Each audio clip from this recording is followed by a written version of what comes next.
Köszöntünk mindenkit innen a Visegrádi Palota-játékokról. Én Zsolti vagyok, a kamera mögött Tomi, és ez pedig a Falka Vívóiskola csatornája. 3 napot fogunk eltölteni Visegrádon. 5 vívónk indul a Hematornán, és ezekből láthattok itt is jelenteket, illetve egy külön lejátszási listán az összes meccset megtekinthetitek, amennyiben sikerül felvenni őket. 3 különböző interjút is fogunk készíteni, szóval érdemes lesz velünk tartani, mert olyan témákról fogunk beszélgetni, amelyek nem hétköznapiak. Az interjúk egyelőre meglepetések, úgyhogy tartsatok velünk, és most nézzünk körül. You turn toward me and look so weak. I've never seen you with such tired eyes. And everything we said we'd be, we just traded for a suit coat and a tie.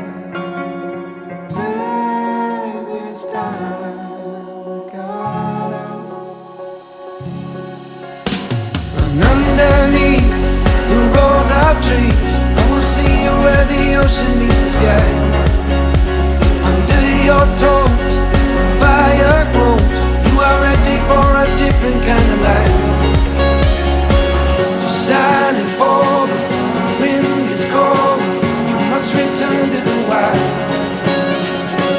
Just silent for the wind is calling. You must return to the wild.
Körbejártuk a vásárt, láthatatok néhány pillanatot a Hematornából és a Buhurt Profile-ból is.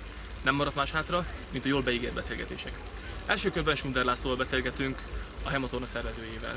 Azután Dalmadi Andi mesél nekünk a sportfotózásról és annak élményeiről, szépségeiről. Újvári Ádám pedig bevezet minket a Buhurt sportágába, hagyományába, történelmébe. Tartsatok velünk a következőbe is, jók legyetek! Sziasztok! Köszönöm, hogy elvállalta ezt a kis interjút, és akkor kezdjünk is bele. Köszönöm szépen a lehetőséget. Mikor kerültél először kapcsolatba a történelmi vívással, mint Hemával? Jó kérdés. Hát, hogyha most leszámítjuk azt, amikor apámmal kardoztunk otthon a lépcsőn, akkor az első hemás, kimondottan hemás emlékem az, amikor a Regényi Peti valami rugóacélból kiflexelt vasdarabbal hadonászott még a parkolójukba, a házuk előtt, viszont komolyabban pedig 2009-ben. Előtte kendóval foglalkoztam, ugye japán vívással, azt megelőzően elég sok mindennel, és 2009-ben az Arsenzisnek a győri edzésére mentem le, és azóta hemázok konkrétan. És melyik fegyver nem áll hozzád a legközelebb? Melyik típusról tud igazán megnyerni? Jó kérdés. Hát alapvetően a hosszú karddal kezdtem, mint gyakorlatilag szerintem mindenki. Nagyon hamar jött utána a szabja. És akkor ez a két fegyver volt elég sokáig. Ezt követően az így belekóstol az ember ugye a rapírba, törbe, mi egymásba, de azokhoz nem mondanám, hogy érteném. Viszont nincs olyan fegyver, ami kimondottan közel állna hozzám. Tehát nagyon szeretek vívni mindegyikkel. Hosszú karddal, szabjával, de vívtam már lándzsával, pajzsalkarddal, egyszerűen a versenyzés, illetve maga a vívás az bármilyen körülmények között is, amit igazából szeretek. Közel 10 éve vagy ebbe a sportágban igazából. Mit gondolsz jelenleg a magyar hosszúkarvívásról, a magyar HEMA fejlődéséről? Először is azt gondolom, hogy a magyar HEMA az nagyon komoly érdemei vannak, mind tudományos oldalról, tehát a kutatási részéről. Most itt elég azt mondom, hogy ugye van az akta periódika, amit ugye a dr. Miskolci Mátyás indított, ami a HEMA-nak gyakorlatilag a hivatalos tudományos lapja, vagy ott van az IFHAMA, amiből ugye a magyarok szintén alapítók, vagy akár a HEMAK, ami mostanában már nem nagyon működik, de korábban elég komoly szerepet töltött be. Ott is nagyon sok magyar kutatóval vettünk részt ebben a tevékenységben. Tehát azt gondolom, hogy a magyar HEMA ebből a szempontból nagyon jó. Ami nagyon jó még benne, az a bázis része, tehát az alapoktatások, az alapkészségek tanítása az egész magas színvonalon van. Amit én hiányolok, azok a kisebb létszámú, tehát a sok kisebb létszámú, valamilyen területre orientált csapatoknak a megléte. Legyen ez mondjuk versenyorientált, legyen ez mondjuk szabjával foglalkozó, kimondottan a hosszúkarnak egyfajtájával foglalkozó. Tehát ilyenekből viszonylag kevés van. Ez az utóbbi időben változott, tehát az utóbbi egy évben egyre több olyan csapat ismeri meg egymást, akik ezzel foglalkoznak, bizonyos szegmensekkel, és azt gondolom, ez egy nagyon jó irány. Ami viszont az elmúlt időszaknak egy kihagyott lehetősége szerintem, az ugye az MHS, ami most már egy jó ideje működik, és ahhoz képest, hogy ami lehetőségek voltak benne, azt gondolom, hogy ez nem igazán sikerült jól kibontásra, vagy nem igazán sikerült kihasználni a lehetőségeket. Ez is talán változik mostanában, tehát azt mondom, hogy van tér a fejlődésre. Nemzetközi szinten a magyar HEMA nagyjából a felső középosztályban helyezkedik el. Ebből teljesen mindegy, hogy melyik szegmenst nézzük, vannak nálunk jobbak, vannak nálunk többen, akik még nem tartanak messze ott, ahol mi, vagy pedig egyes csapataink az országban tartanak. Ha már MH-s, akkor beszélgessünk egy kicsit a szabályrendszerekről. Számunkra még új, számotokra már jól bevált a Borderland szabályrendszer. Mesélj róla néhány szót, kérlek. Ez a szabályrendszer ez kimondottan a szabjavívásból ered, és kimondottan egy olyan típusú szabjavívásból, ami a sok aspektusból, tehát amire egy szabályrendszert csinálsz, ugye több aspektust emelhetsz ki. Ebből mi magát a harcszerűséget, a folyamatos küzdelmet és ezeket a készségeket tartottuk kiemelendőnek. Ennek vannak különböző okai. Az egyik oka az, hogy ha őszinte akarok lenni, akkor számomra legalábbis a hagyományos HEMA versenyek elég zsibbasztóan unalmas dolgok. Tehát az, hogy megáll a küzdelem, utána megy a tanakodás, majd újra folytatódik, ezt egy laikus egyszerűen nem élvezi. Még azok sem igazán élvezik nézni, akik tudják, hogy mi történik, de laikusként ez értelmezhetetlen. Ez a szabályrendszer, ez kimondottan olyan helyekre készült, amik fesztiválok, nagy tömeg, nagy közönség elé kivihető rendszer, és arra készült, hogy olyanok is tudjanak benne vívni, akik adott esetben nem profi vívók, illetve olyanok is le tudják bíráskodni, ugyanis a bíráskodás egy nagyon szűk keresztmetszet minden szabályrendszerben, kimondottan a bonyolult szabályrendszerekben egy nagyon szűk keresztmetszet, és ugye ebben a rendszerben a bírók függetlenül dolgoznak egymástól. És ez azt jelenti, hogy ha ért a víváshoz, nem kell, hogy ugyanúgy gondolkodjon a vívásról, mint a bíró társai. Tehát össze lehet rakni egy HEMA-s bírót, mondjuk egy párbajtőrön nevelkedett bíróval, ugyanis önmagukhoz képest egyformán fognak dönteni, és ugye ebben a rendszerben ez számít. Ugye ez szabjával nagyon sok versenyt csináltunk rajta, és most kezdjük el hosszú kardba, féderbe bevezetni. Ebből 2 versenyt tartottunk már fédereset, illetve ez volt a harmadik, és az első olyan, ahol nagyon nagyobb létszámba vettek részt, tehát itt majd fogom úgyis várni a visszajelzést a vívóktól, hogy tudjuk finomítani tovább a rendszert. Rendben, és szabjavívásból ismerünk még más szabályrendszereket is, mint magyar szabjavívók. Ugye nem csak a Borderland, hanem akár Arlov Gusztáv féle szabjavívás. Mit gondolsz, melyik a 2 közül az úgy jobban preferált? Én nem állítanám szembe egymással a rendszereket. Tehát minden szabályrendszer a valóságnak egyfajta leképezése, és minden szabályrendszer szimulál egy környezetet.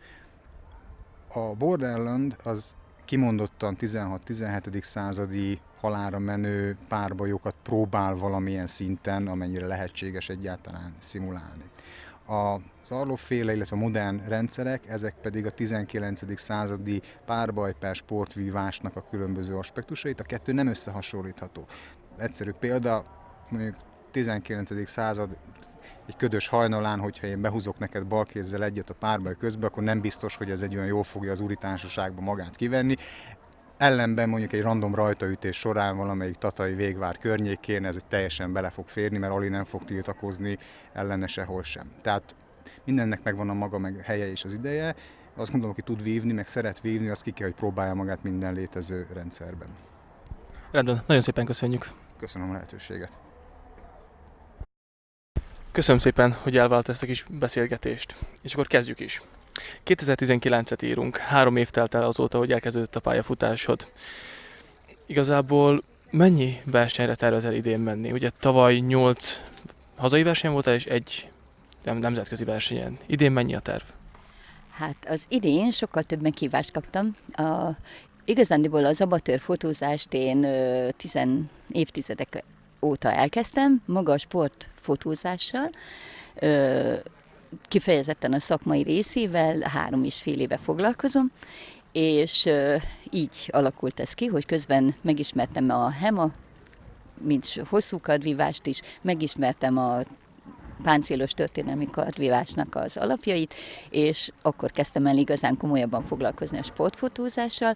Az idén az összes hazai versenyre meghívásom van, be kell osztanom a versenynaptáromat, illetve már most 2 nemzetközi versenyen voltam, de 2 vissza kellett utasítanom, mert más egyéb elfoglaltságokkal fedi egymást, és most nemzetközi szinten most már olyan ismertekké váltak a képeim, hogy megtanulták a nevemet, illetve a logómat. Nagyon jó hír ez számunkra is, és a nemzetközi piacon is, és számodra is gondolom. Igazából mi az a igazi varázs, ami motivál az egészben, hogy sportfotós legyél, főleg történelmi vívás terén? Hát én egy idézettel fogok élni. Minden harcos mögött áll egy történet, ami igazán megérdemli, hogy ezt elmeséljük. Na most én úgy gondolom, hogy mivel nagyon-nagyon szeretem a portréfotózást, mellette én magam is sportolok, futó vagyok, és ezt összeötvöztem, és nagyon-nagyon jól kezdtem el hasznosítani ebben a fotózási témában az életképeimet, ami pillanatokról szól, abban a pillanatban elesett kis másodpercek töredéke alatt egy olyan élethelyzetet, és így, amikor megismertem a páncélos vívást, meg a bóhurtot, akkor minden egyes harcos mögött megtaláltam a megfelelő motivációját, az övét, az ő történetét, és olyan nagyon sok mindent tudtam tőlük tanulni, hogy értékes emberekkel találkoztam, és ebből alakult az ki, hogy nem csak a fém csillogása és a fegyverzetnek a gyönyörű ívei voltak az, ami elragadott, hanem mögötte lévő az ember. És igyekszem a képeimmel bemutatni azt a harcost, aki ott bent van a páncélva és vív. Ezen túl melyik média felület, esetleg újság az, amelyik publikálja ezeket a pillanatokat, amelyeket te rögzítesz? Hát most az idén megyei sajtókban több volt, Szolnok megyében, akkor Bács-Kiskun megyében több sajtóban megjelentek képeim, országos labban, a Blikben, 2-szer is, illetve van szerencsénk ismerni a History csatornát, ők is nagyon szeretik a képeimet, és szokták alkalmazni, vagy hivatkozással élnek, illetve ami nekem nagyon nagy elismerés, hogy most már a Batonon, a Battle of the Nationen, az ottani nemzetközi szövetség használja a képeimet, illetve más egyéb témákban a Canonnak a hivatalos oldala meg szokta jelentetni a képeimet. Én, mint lokálpatrióta, szolnoki vagyok, és van egy olyan oldalunk, hogy szeretem Szolnokot, és ők rendszeresen használják a képeimet. Ez nagyon nagy paletta, nagyon széles skálán tudsz dolgozni. Sikerült-e már olyan képet rögzíteni, ahol törött a fegyver, vagy sérült a páncél esetleg, egy nagyon egzotikus pillanat? Igen, többször is. Ennek nagyon-nagyon komoly technikai készültség az oka. Egyrészt 3,5 éve folyamatosan nézem a vívóknak és a harcosoknak a sportági mozgását, megtanultam minden egyes harcosnak a mozgását, a stílusát, mert mindenki egyéni módon vív, és közben meg ugye én a saját gépemen, a Canonomat tudom, hogy milyen módon, milyen gyorsasággal tudom az akciójeleneteket rögzíteni. Ebből adódik az, hogy én tudom most már, az abban a pillanatban, hogy mikor kell nekem exponálnom ahhoz, hogy pont azt a katarzist, azt a végkifejletet én eltaláljam, és a Hemában például az egyik kedvenc képem, amikor Ormosi Boni úgy találatot vitt be, hogy az ívben ilyen kanyarban meghajlik a kard, és pont a döfés pillanatát tudtam rögzíteni úgy, hogy a kard, a penge éle az nincs bemozdulásban.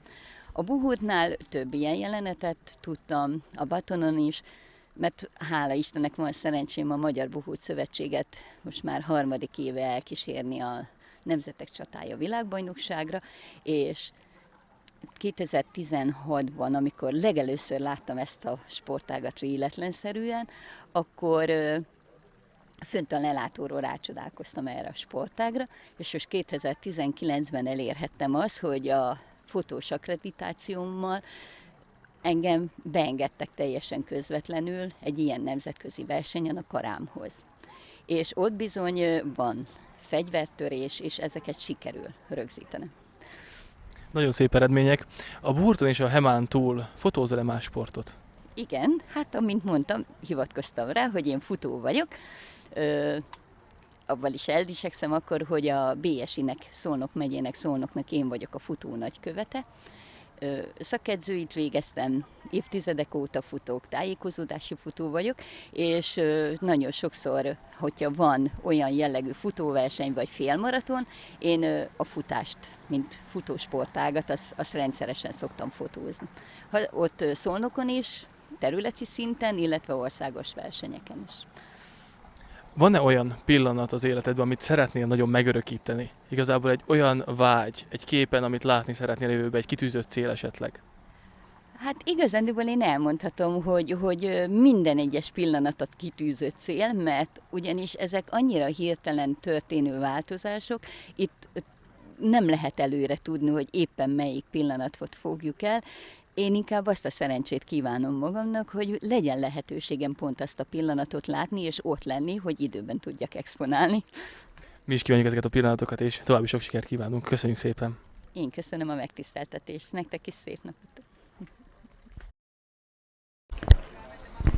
Köszönöm szépen, hogy elvállalt ezt a kis interjút, és akkor kezdjünk is bele. Mondj pár szót kérlek a Buhurtról. Sziasztok! A Buhurtot úgy kell elképzelni, hogy ez egy modern küzdősport, viszont külsőségeiben rengeteg olyan elemet tartalmaz, ami miatt nagyon hasonlít egy korabeli lovagi tornára. Ugye a Buhurt eredetileg az a része volt a tornának, ahol a lovagok a csapatokban rendeződve küzdöttek meg egymással. Na most ez nálunk is így van, ugye vannak olyan versenyszámok, ahol mondjuk 5-5 ellen küzd, van ahol 21-21 ellen, és így tovább fölfelé. Idén már 150v150 is volt a világbajnokságon, és ugyan nálunk nem fogjuk ejteni a másikat, mint egy eredeti Buhurt tornán, hanem le kell vinni a földre. Illetve vannak ennek különböző egyéni versenyszámai is, itt igazából annyiban különbözünk mondjuk egy Hema versenytől, hogy itt időkeret van, nem állítják meg találatonként, illetve nem modern protektor véd minket, hanem korabeli páncélzat. Rendben, és a magyarországi Buhurt az hogy alakul? Van Magyar Buhurt Szövetség esetleg? Hogy épül fel ez itt Magyarországon? Van Magyar Buhurt Szövetség, igen. Ez úgy kell elképzelni, hogy ez egy ilyen laza szövetség a különböző olyan csapatok és klubok között, akik buhurttal akarnak foglalkozni. Közösen rendezzük a rendezvényeinket, eljárunk egymáshoz, közös edzéseket csinálunk, illetve ezeknek a csapatoknak a vezetői alkotnak egy elnökséget, akik a kérdéses dolgokban döntenek. Egy válogatott buhurtos mennyi versennyel számol egy évben? Vannak kötelező jellegűek esetleg? Ha válogatott tag az ember, akkor minden évben egy kötelező verseny van, ez ugye az adott évnek a világbajnoksága, de érdemes minél többre ellátogatni, hogy tapasztalatot szerezzen az ember. Minden évben Magyarországon van körülbelül olyan 4-5 verseny, ezekre általában mindenki el szokott menni, hiszen ugye elszólalnak az ország különböző pontjain, és hogy akkor legalább mindenkinek jut valami szerep. Ezen kívül az elmúlt 2 év egyre többet járkálnak a különböző közeli országoknak a versenyeire, Románia, Ausztria, Szlovákia, és így tovább. És te, mint burtos, mennyit edzel egy héten? Mennyi időt foglalkozol ezzel?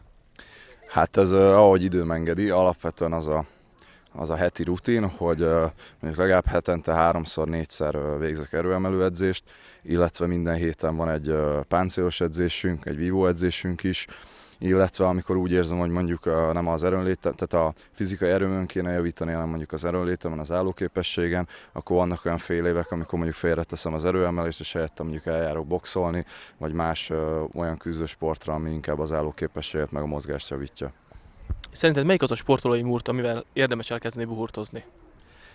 Mivel elég sok közelharci elem van a buhurtban, hogyha valaki nem direktben ilyen nagyon párbajvívó szeretne lenni, hanem úgy minél több mindenben szeretne részt venni, akkor a legjobb háttér szerintem az, hogyha valaki birkózik, judózik, cselgáncsozik, tehát valamilyen olyan küzdősportot csinál, amiben földre vitelek vannak.